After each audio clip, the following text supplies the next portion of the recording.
Hey guys, what's up? It's Charlie here, and today we're going to be looking at 10 tricks to embarrass your teachers. So we all hate those teachers who think they know everything, but here's a few ways to embarrass them with these awesome tricks. And if you guys don't go to school anymore, then don't worry, because you can still blow your friends' minds with these amazing tricks. So be sure to like the video and subscribe, and comment "I subscribed" and I will reply.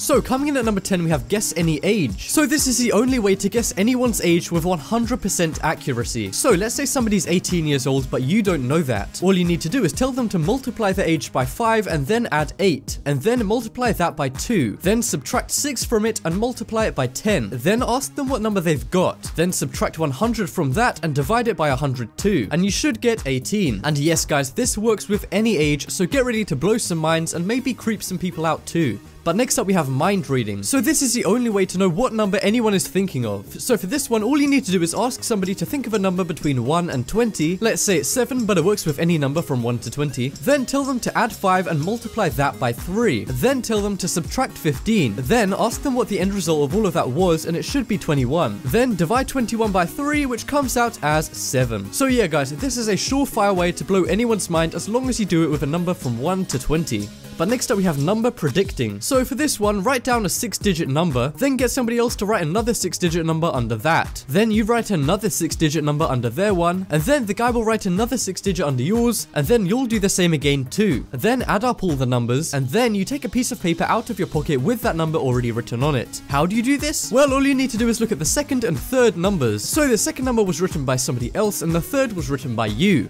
And when you're doing this trick, what you need to do is make sure that the 6-digit number you put under theirs adds up to 999,999 when you add the third and second numbers together. And then you do the exact same thing with the last two numbers. And that means that the last four numbers will add up to 999,000 multiplied by 2, which is 1,099,998. So all you need to do before the trick is choose a 6-digit number that's bigger than 1,999,998, add that to 1,900,998, and then write it on a piece of paper. And then get ready to make people's brains melt. So next up we have 2 plus 2 equals 5. So this seems impossible at first, but it's really just a trick. So let's take an assumption that minus 20 equals minus 20, and then let's rewrite that as 16 minus 36 equals 25 minus 45. Then we need to add 81 over 4 on both sides, and then rewrite the equation like this. Then here's where it gets complicated. Rewrite the equation using a minus b squared, and then get the square root of both sides, which would be this. Then cancel out 9 over 2 on each side, which gives us 4 equals 5, and because 4 is 2 plus 2, that proves that 2 plus 2 equals 5. And if you're totally lost at this point, the way we did the trick was that when we square rooted, we only considered the positive numbers and not the negative numbers. But you can actually do that, so it still makes sense. So yeah, this is bound to fool almost every teacher unless they're really, really good at maths. So next up we have use shoes to work out ages. So I'm sure you guys all know that you can tell a lot about a person from their shoes.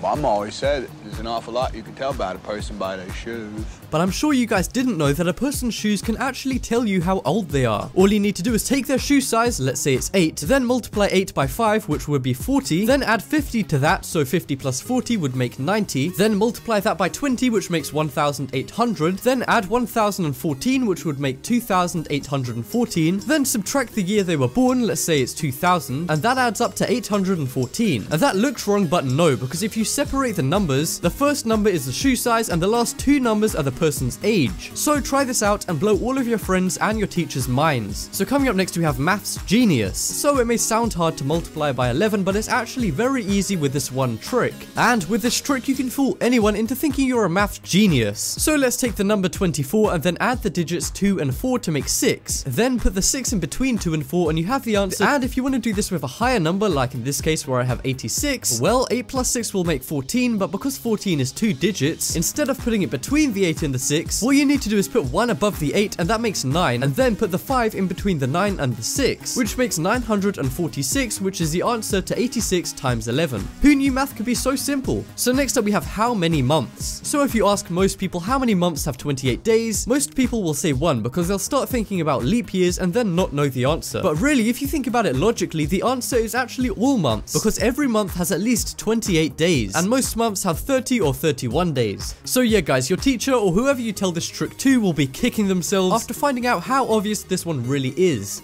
And next up we have what am I? So this is a really hard riddle that even the smartest people won't get. And it goes like this. I am something. I'm the beginning of the end. I'm the end of time and space. I'm essential to creation and I surround every single place. And the answer isn't actually anything highbrow. It's actually the letter E. And that's because E is at the beginning of the word end, and it's also the last letter of the words time and space, and it's also essential to the word creation, otherwise it would be creation. And the beginning and end of the sentence every single place end in E, so it surrounds the sentence. So yeah guys, this is a really good trick to confuse people and make them look pretty dumb when they find out how simple the answer actually is. And next up we have square. So you might know that a squared number is a number times by itself. For example, 4 squared is 4 times 4, and that's not too hard, but one thing that most people can't do is square 2-digit numbers. But if you know this one cool trick, you can square 2-digit numbers pretty easily. So let's try and square 75. So take 75 and get the 7 from that, and then multiply that by 7 plus 1, which will be 8. Then put 25 at the end to get a 4-digit number. Then we get 5,625, which is the square of 75. So there you go guys, now you can square any 2-digit number ending in 5 very easily and make yourself look like a mathematical genius even if you're really not. And next up we have how many fish. So this is a trick that most people get wrong, and it's kind of like a riddle. So it says 10 fish are in a tank, 2 drown, 4 swim away, and 3 die. How many are left in the tank? And most people would say 1 because all of the others have either swam off or they're dead. But the actual answer is all 10 are still there, because the fish are in a tank so they can't swim away, and fish also can't drown so that wouldn't work, and if 3 of the fish died they'd float to the top of the tank so they'd still be in the tank even when they're dead. So yeah, this is bound to trick almost anyone because it's kind of like 3 tricks in one. And that just about wraps up this video. Check out the poll in the top right corner and you guys can vote for the coolest trick. But as always, thank you for watching, leave a like if you enjoyed, and if you haven't already, what are you waiting for? Subscribe.